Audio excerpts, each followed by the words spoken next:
Dalawang umano'y carnapper ang tinarget sa magkahiwalay na operasyon sa Laguna. Isang napatay matapos umanong manlaban. Nakatutok si John Consulta, exclusive. Rocky, wag ka na lumaban! Rocky, sulungan ka na! Patay sa engkwentro sa barangay Tagapo, Santa Rosa, Laguna ang notorious na carnapper umanong si Rocky Trinidad na pumasok na rin daw sa pagbebenta ng illegal na droga. Nakuha sa crime scene ang kanyang baril at ilang sachet ng shabu na ibebenta dapat sa police undercover.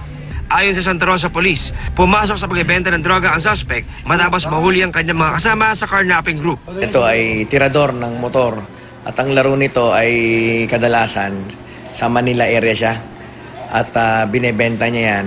Dito lang yan nagtatago at dito yan na residence niyan dito sa Santa Rosa. Nakaramdam siya na pulis ang kanyang katransaksyon at paglapit ng isang backup ay agad bumunot ng baril ito.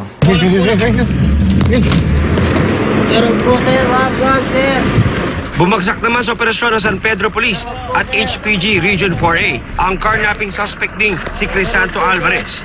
Number 1 most wanted siya ng HPG Region 4A at number 6 most wanted ng San Pedro Police. Ang modus ng grupo ng suspect, isinasakay raw ang mga ninanakaw ng motorsiklo sa Laguna sa isang van tsaka china-chop-chop o ibinebenta ng buo sa ibang probinsya. Sangkot rin daw sa droga ang suspect na tumanggi ng magbigay ng pahayag. Umiikot po sila sa mga paradahan ng mga motor at pag nakita niya po na iniwan ng mga may-ari na walang lock at walang kandado, yun po ang mga ninanakaw po nila. Magkakaroon pa po kami ng mga follow-up operations upang makuha pa po namin ibang member ng grupo nila. John Consulta, nakatutok, 24 oras.